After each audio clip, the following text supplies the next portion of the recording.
So welcome back ulit sa inyo. So ngayon tayo nakapag-video. So ito na nga lang lahat ng ibong ko. Ayun na lang sila lahat. So wala na ako ngayon binibreed. Ayun na lang sila lahat. So yung iba na-out ko na. Ayan. So bali yung iba dito mga tinira ko na lang. Tapos yung iba may mga pang-out pa ako. Bali tatlo pa. So yun ina-out ko rin yun. Ayan. Ina-out ko yung wireless ko. Ayan. So bali.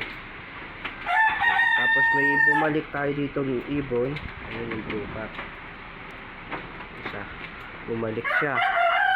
Tapos ito puro manok na lang mga ano dito sa breederan ko. Tapos itong isang ibon natin. Kaso namatay yung kasama nito mga karop. Sayang.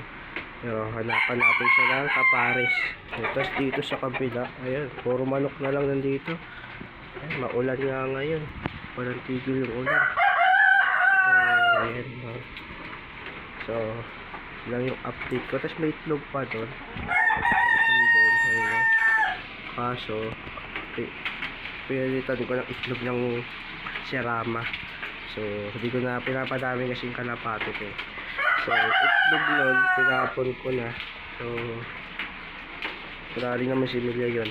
Kaya, yung itlog muna ng sirama, ipapapisa natin. Ayun. So, yun na lang lahat sila. Kasi ito yung huling anak ni Abo. Ayan. Ayan si Abo. Ayan. So, yun lang yung update ko ngayon dito mga tropa.